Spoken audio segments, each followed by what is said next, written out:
putra dan putri Indonesia mengaku berbangsa yang satu, bangsa Indonesia.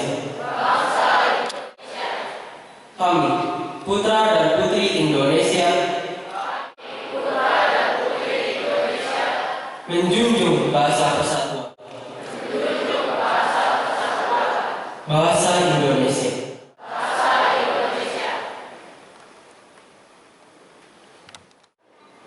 Para hadirin yang saya hormati, tamu undangan, Bapak Ibu, kepala sekolah, rekan-rekan guru dan anak-anak yang saya kasihi. Marilah pada pagi hari ini kita membuka rangkaian bulan bahasa dengan akan dibawakan secara Katolik. Silakan yang berkenan untuk mengikutinya. Demi nama Bapa dan Putra dan Roh Kudus. Amin. Ya Bapa yang bertahta di dalam surga, selamat pagi. Hari ini anak-anakmu akan menyelenggarakan kegiatan bulan bahasa dengan tema Unity in Diversity. Kami bersyukur bahwa bangsa kami memiliki keanekaragaman suku, agama, bahasa, dan budaya yang bersatu dalam tingkatan NKRI. Kami bersyukur juga bahwa keberagaman dan pluralitas bangsa kami ibarat sebuah orkestra simfoni dari berbagai jenis alat musik yang Untuk memulai acara pagi hari ini, kami mengundang Bapak Ci Jinpung selaku Ketua Yayasan Harapan Kasih untuk memberikan kata sambutan kepada Bapak Ci Jinpung. Kami persilakan. 是联谊会主席许晋宏先生上台致辞。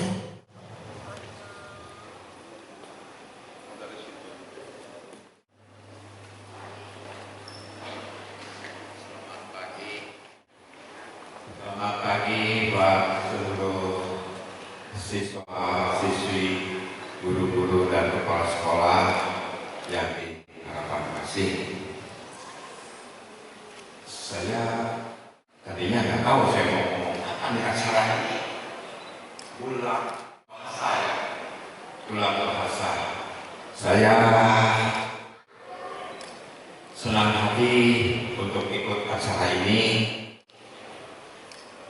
Lihat siswa-siswa kita udah mulai dari SD, TK, SD, SMP, dan sekarang sebagian udah di SMA. Semoga di bulan bahasa ini dapat menunjukkan kualitas siswa-siswa kita. Semoga sukses dan kedepannya lebih keras lagi. Ya, ini yang doa. Terima kasih.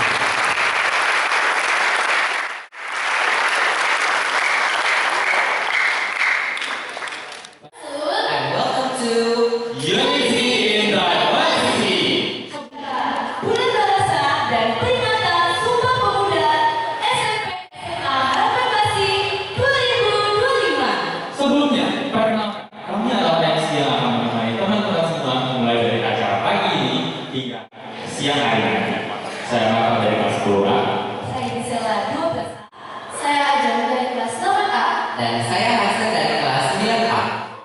Nah, seperti yang kita udah sebutin di awal tadi, dan udah kelihatan ya dari konten-konten yang bertebaran di Instagram OSIS SMP SMA Harapan Kasih juga ya, bahwa hari ini kita akan memperingati Sumpah Pemuda dan merayakan Bulan Bahasa.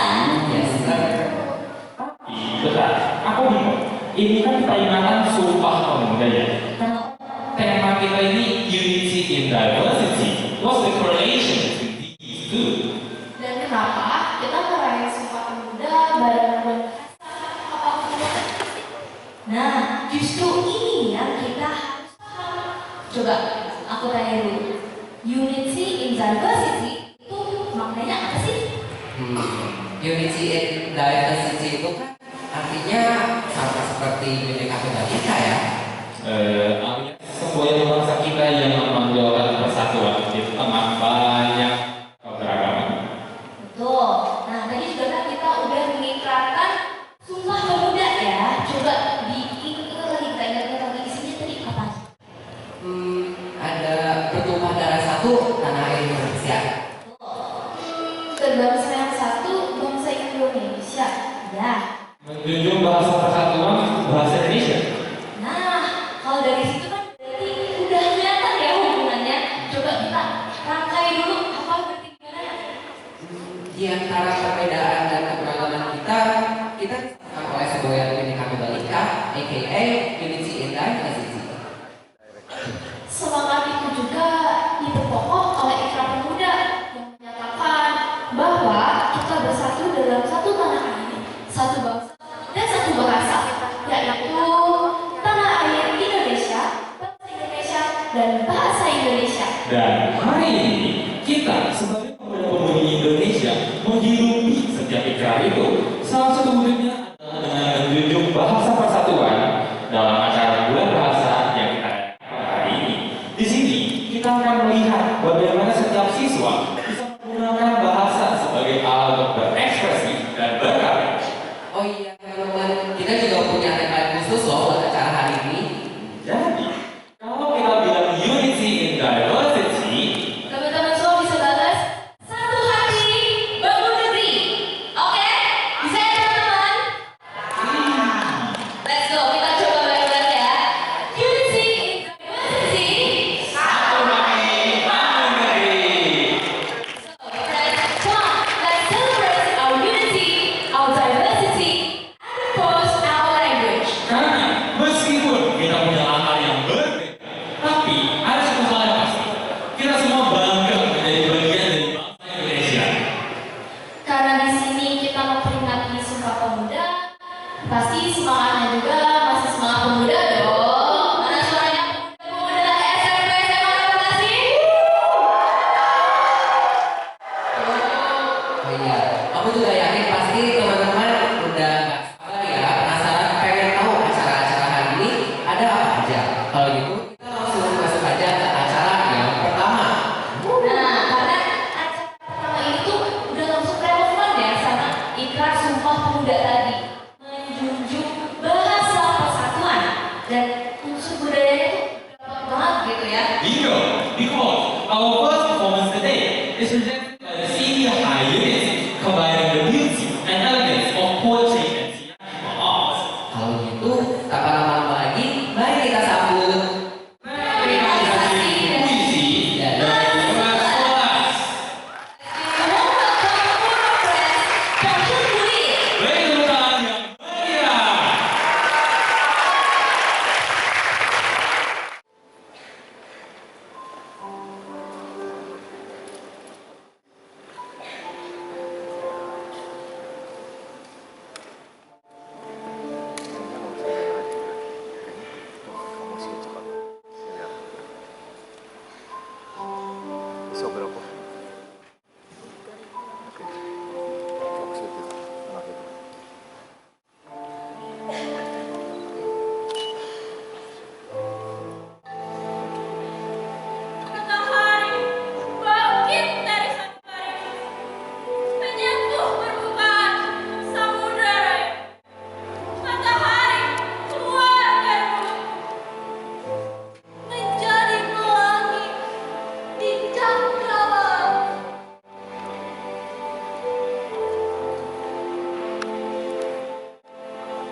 Assalamualaikum warahmatullahi wabarakatuh. Shalom, Salam, Om Swastiastu, Namo Buddhaya, Salam Kebajikan.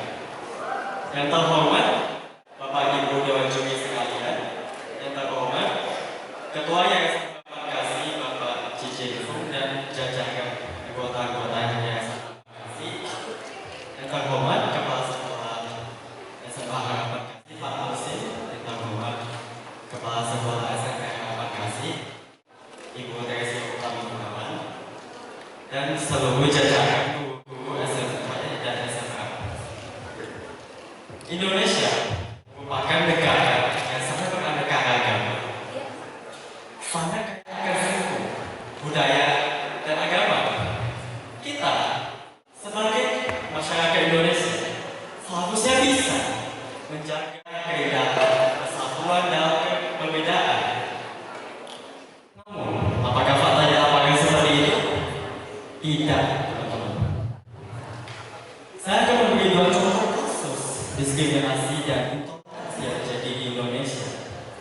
Yang pertama, Minggu 27 Juni 2025 di Padang, Sumatera, terjadi pelarangan ibadah dan kekerasan terhadap anak-anak dan ibu-ibu.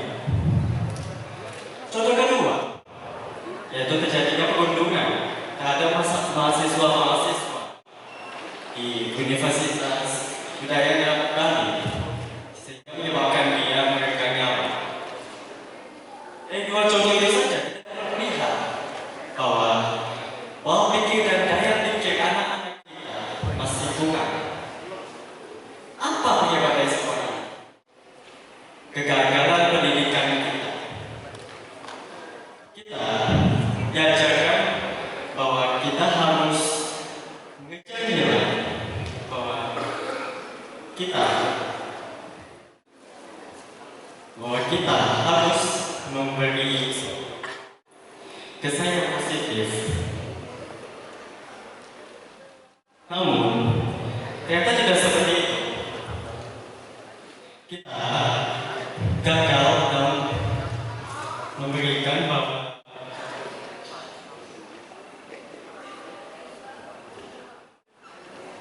pendidikan kita gagal, bahwa kita harus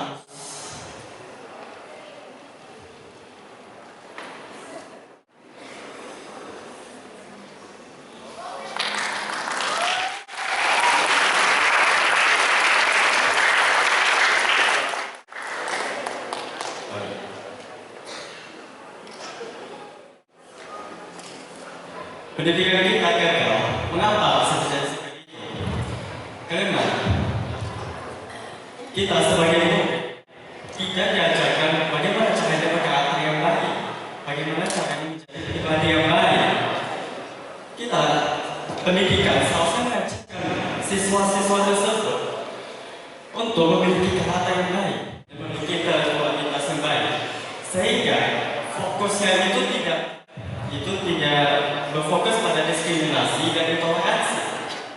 Kita seharusnya fokus bagaimana caranya kita membangun negeri ini, bagaimana kita memajukan negeri ini, membanggakan nama Indonesia di mata dunia.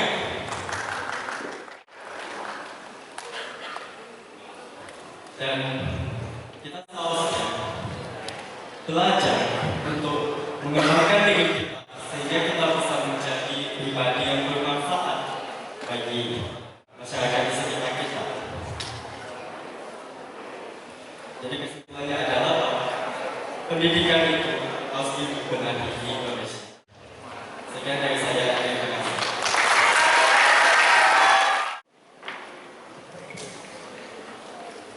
1、2、3，敬礼，敬业师。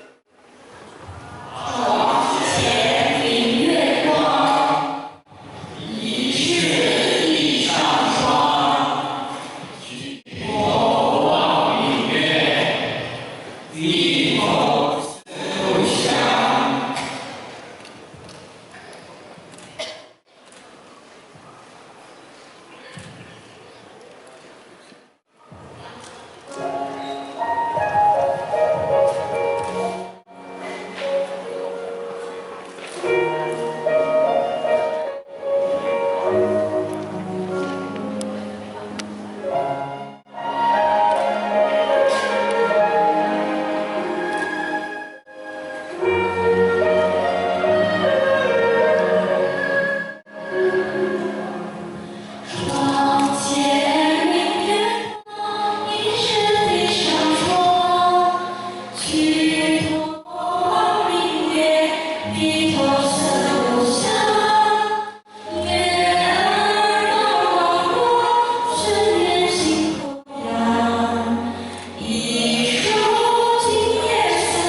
kita tuh sering kan mendengar yang namanya Bhinneka Tunggal Ika. Sebenarnya kita tuh sering banget kan lihat di buku PKN, terus juga digemakan di mana-mana, lagi di hari Sumpah Pemuda seperti ini. Tapi sebenarnya yang jadi pertanyaan, kita tuh udah menghayati Bhinneka Tunggal Ika tersebut gak sih? Maka dari itu, izinkan saya Putri Raisa Setiawan membuka pidato ini dengan Assalamualaikum warahmatullahi wabarakatuh. Shalom, Om Swastiastu, Namo Buddhaya, dan salam kebajikan bagi kita semua. Nggak dulu sih sebenarnya, beberapa bulan lalu aku sempat orasi di depan 1000 siswa di Kota Bandung. Tepuk tangan dong. Nah, pada acara orasi tersebut, aku tuh ditanya apa tuh? Aku ditanya, bagaimana sih cara kamu mengatasi perbedaan untuk 100 anggota kamu? Ketika mendengar pertanyaan itu, jujur aku bingung ya. Karena apa? Dari dulu tuh aku selalu berpikir bahwa sebenarnya kenapa sih kita harus mengatasi perbedaan tersebut? Karena aku sendiri, yang aku rasakan bahwa perbedaan tersebut tidak perlu diatasi teman-teman. Karena perbedaan itu justru hal yang indah dan bukan masalah buat kita semua. Tapi aku juga sadar bahwasannya tidak semua orang berpikir seperti itu. Banyak sekali suku, ras, agama, dan antar golongan. Sebenarnya ini semua berawal dari mana sih? Ini semua berawal dari zaman penjajahan di mana Belanda menggunakan politik divide et impera untuk memecah belah bangsa kita. Tapi kenapa sih kita tuh semudah ini dipecah belah dan termakan propaganda? Karena sejatinya beberapa tahun lalu, ratusan tahun lalu, Indonesia belum sama sekali mengenal yang namanya persatuan dan juga kesatuan. Justru kita malah sibuk sendiri-sendiri dengan apa yang kita miliki. Setiap suku sibuk dengan sukunya sendiri, setiap agama juga sibuk dengan agamanya sendiri. Hal tersebut yang membuat kita jadi mudah dipecah belah. Dan hingga pada akhirnya kita baru mulai kata persatuan dan juga kesatuan pada tahun 1920 di mana Sumpah Pemuda mulai digemakan. Dan puji Tuhan, yang kita rasakan sampai saat ini, setiap perpecahan mulai terasa minim. Namun, hal ini tersebut tidak berarti tidak ada sama sekali. Karena mungkin teman-teman juga masih pernah mendengar kejadian pada saat demo kemarin, di mana kita dicoba untuk dipecah belah. Hal itu yang menjadi masalah. Maka, untuk mengatasinya perlu tindak dari pemerintah. Namun, karena kita sebagai seorang pelajar tidak mungkin melakukan langkah-langkah yang dilakukan oleh pemerintah, maka saya dapat mengajukan 2 langkah. Yang pertama, menjadi seseorang yang kritis. Jangan mudah termakan propaganda, hoax, yang mencoba untuk mengadu kita di sosial media. Karena sejatinya kita bukan siapa yang berbeda agama dengan kita, bukan siapa yang berbeda pendapat dengan kita, melainkan orang-orang yang mencoba memanfaatkan perbedaan kita untuk kepentingan mereka sendiri.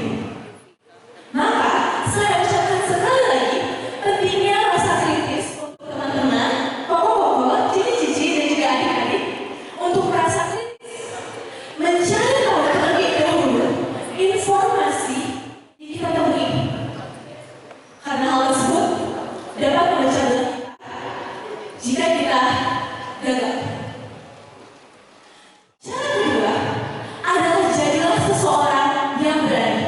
Berani bersuara, berani maju ke depan, dan yang Selamat pagi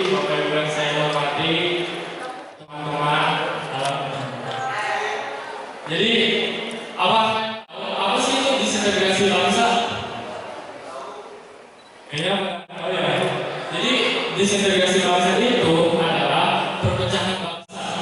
Yes, perpecahan bangsa.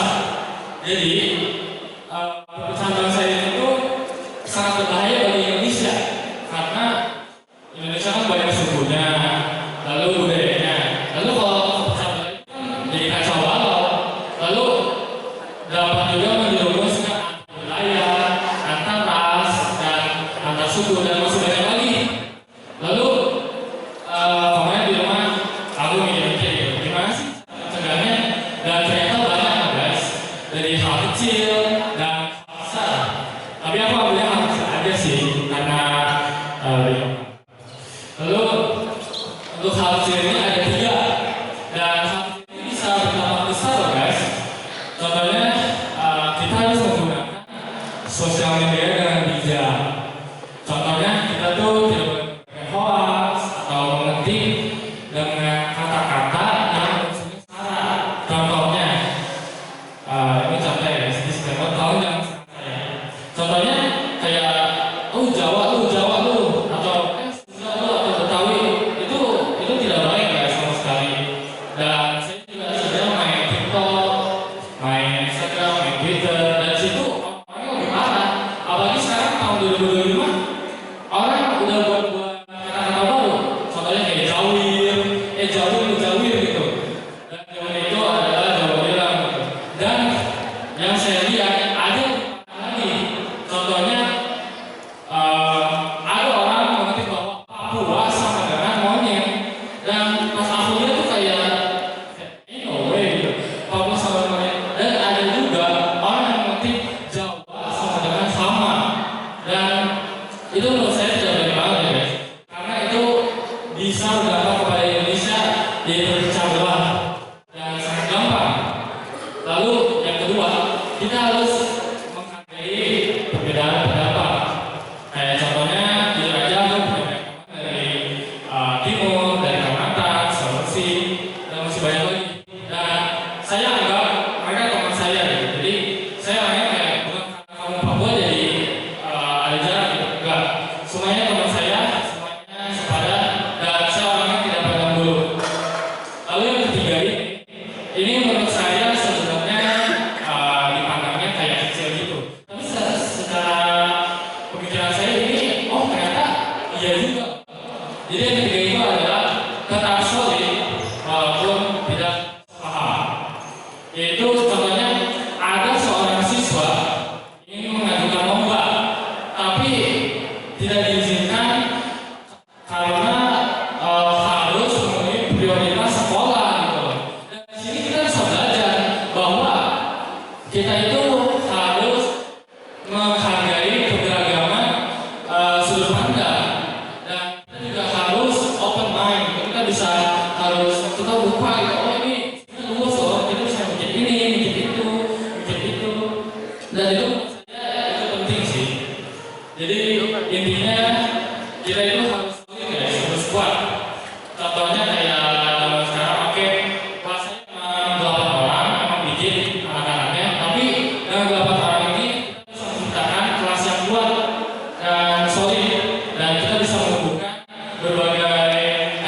Dari kelas 24, pada kesempatan kali ini saya membacakan sebuah pidato berjudul Pendidikan Manipulasi Disintegrasi. Teman-teman, biar aku ceritakan bagaimana aku bisa mencuri kekayaan kalian di dalam mata kalian tanpa kalian sadar.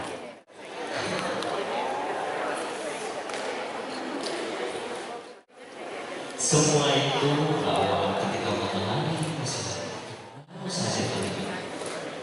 Dilahirkanlah satu insan yang bahkan belum mengenal arti kehidupan. Sebuah produk sempurna untuk pendidikan kita.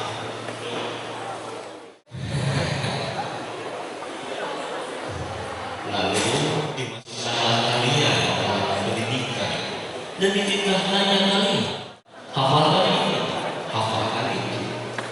Tapi pernah kalian bertanya, kenapa 2 dikali 4 sama dengan 8? Dan tak jarang juga kita mendapat jawaban. Sudah, hafalkan saja dan dulu seperti itu. Dan dari siswa pendidikan ini dilahirkanlah generasi demi generasi dengan otak mati. Sebenarnya mereka bukan tak punya pikiran dan hati, tapi semua itu sudah mati oleh pendidikan yang korupsi.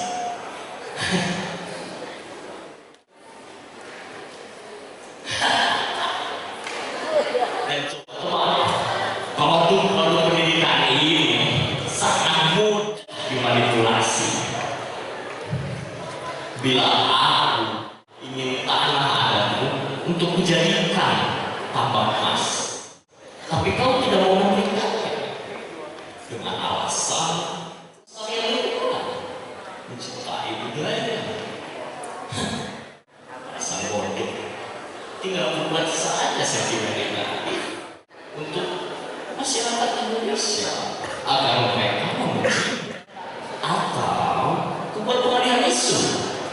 Aku membuat pertentangan atau perpecahan di daerah lain, dan dengan bantuan polisi dan sedikit bumbu jabat negeri, semua itu terasa. Dan semua itu kalian lakukan sesuai.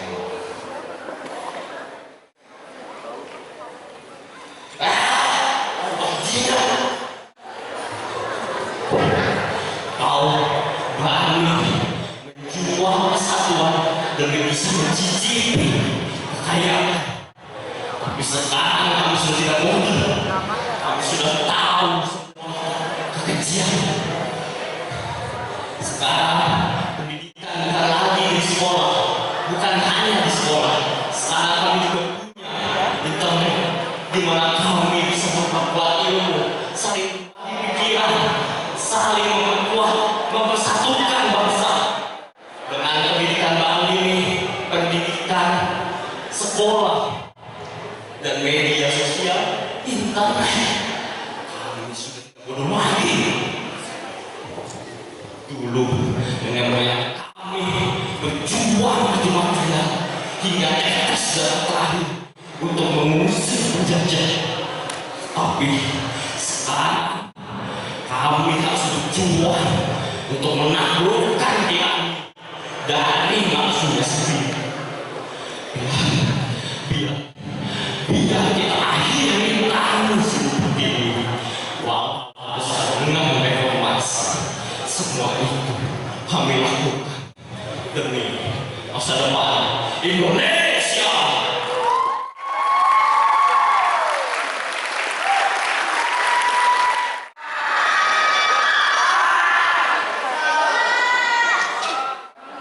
Selamat pagi, hadirin yang saya hormati dan juga teman-teman sebangsa dan segenap. Perkenalkan, nama saya Tisa dari kelas 12 OB.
Ini membawa kita kepada faktor penyebabnya.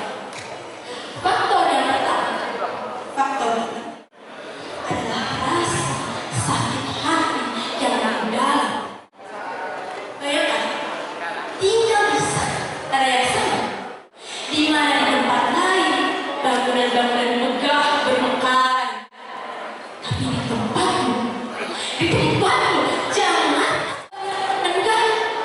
Makanan saja tidak bisa. Berperang tiap harinya hanya untuk ketemu hari esok. Mengapa? Mengapa tidak adilan yang memilukan ini bisa terjadi? Karena korupsi oleh oknum pemerintah yang tidak berkemanusiaan dan tidak berpihak. Kasih triliunan dana miliaran yang menjadi korupsi oleh pemerintah daerah sampai daerah gendut, sedangkan rakyatnya sendiri hanya bagaikan tulang yang dilapisi kulit. Sama saja. Lalu yang kedua, faktor eksternal.